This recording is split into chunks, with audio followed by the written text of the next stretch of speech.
This lake was mine. I'd poured $50,000 and 18 months of sweat into restoring it, and yet the same woman who sold me the property stood at the shore smirking, telling me it belonged to the HOA. I told her she was out of her mind, and then a patrol car pulled up. A man with a badge stepped out and recited the exact amount of my mortgage like he was reading my diary. That was the moment I realized I wasn't just fighting a nosy neighbor, I was caught in a setup. 2 years earlier, when I first saw that 3-acre lot with the dried-up lake bed, I saw more than weeds and cracked earth. I saw a legacy. I saw my nephew Tommy, 8 years old, with that goofy, gap-toothed grin learning to fish. I saw barbecue summer nights neighbors actually talking to each other instead of staring at phones. So I signed the papers with Maria Rogers, who smiled her real estate agent smile, and I dove headfirst into the work. 18 months. Every weekend, every dime, I didn't have. Excavation lining, filtration landscaping, stocking it with bass and bluegill. Tommy dragging buckets of gravel beside me asking a million questions about ecosystems. When we released that first fish, he held it up like treasure. I still keep that photo in my wallet. When we finally hosted the grand opening barbecue, 40 neighbors showed up. Kids splashing parents, laughing property values, shooting up 30% overnight.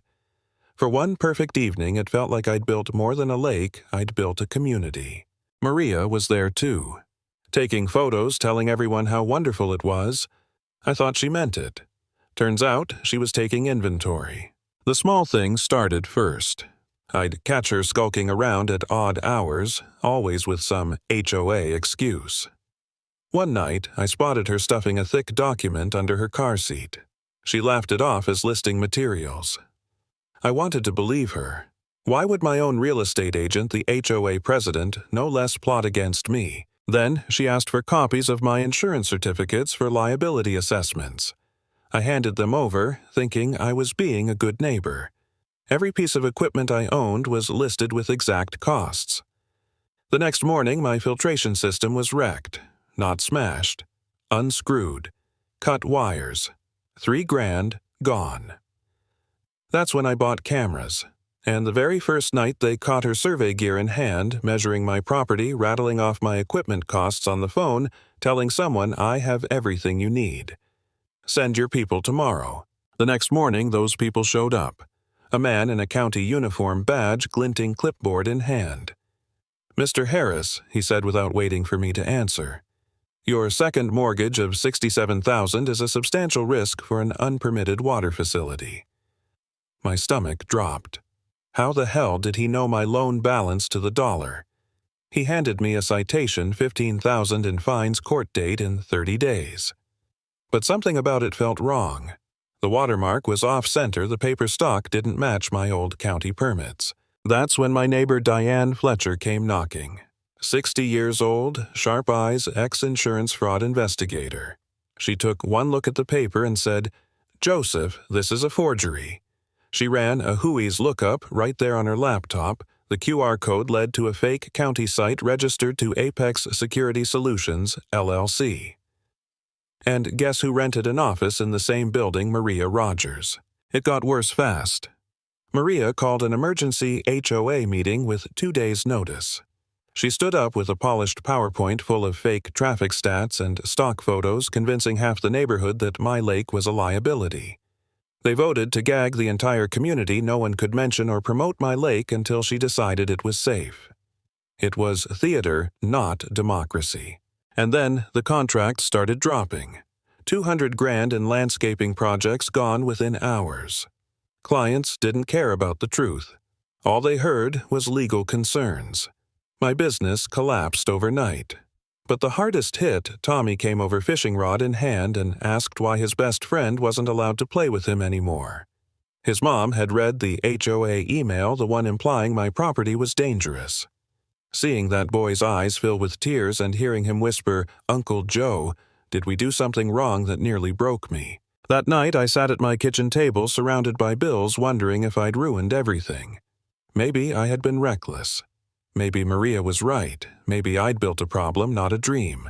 For a moment I actually thought about walking away, selling it off cheap, just to keep my house. But then Diane brought me coffee and a folder full of evidence, and with her came Detective Tom Morgan, a real sheriff's detective. He confirmed that all Officer Bradley was a fraud named Bradley Turner with no law enforcement license. Apex Security was just a scam operation selling fake government intimidation, and Maria was feeding him every scrap of my financial information. Morgan told me straight I need them on record admitting this conspiracy. Can you help me bait them? That lit something inside me. I wasn't just a victim anymore. I had a chance to fight back. The more Diane dug, the uglier it got. Kevin Walsh, a property manager, came to me looking sick. Maria had offered him $5,000 to lie under oath, claim his tenants hated my lake. He refused, showed me the forged petition she'd shoved in his face. 3 signatures were his own tenants, and he knew their handwriting. She'd faked them. Meanwhile, Maria escalated her war. She paraded fake consultants around my lake talking loudly about $2 million of development potential. She staked laminated state water resources closure signs on my property. She even tried a phishing scam disguised as my bank.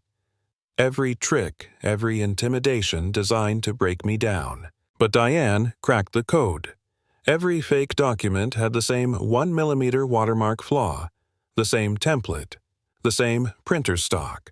We traced payments. Maria had received a $50,000 advance from a development company called Prestige Property Development. Her contract promised her $400,000 if she could deliver HOA-approved access to my lake. She'd already blown the advance on Bradley's services, forged documents, even attempted bribes, and now her deadline was 3 weeks away. If she failed, she owed the money back plus interest. She was broke, desperate, and trapped. That's when Detective Morgan laid out the sting, set up a fake client record, Maria and Bradley bragging about their scam, and shut them down for good. But I couldn't be the bait. My face was too familiar. Diane volunteered. 60 years old, willing to walk into the lion's den with a wire taped under her blouse. The night before the sting, as we spread evidence across Diane's dining table bank transfers, forged citations. The damning contract, I felt something I hadn't in weeks. Hope. We had them cornered. And then the phone rang. An unknown voice, calm and smooth. "Miss Fletcher, my name is Marcus Webb. I represent Prestige Property Development. I believe you and Mr. Harris have been researching Maria Rogers. I'm parked outside his house right now, and I need to come in because Maria is about to do something very, very stupid tomorrow morning, and you both need to know before it's too late." I froze at the window, staring at the black sedan idling at my curb. My hand hovered on the doorknob. Was Marcus Webb here to help? Or to finish what Maria started? That's where the story paused. Maria's contract was days from collapse. Diane was set to risk everything, and I was staring down a man tied directly to the enemy. Sometimes the line between fighting back and falling deeper into the trap is razor thin, and the only way to survive is to trust your gut and never hand over what's yours without a fight.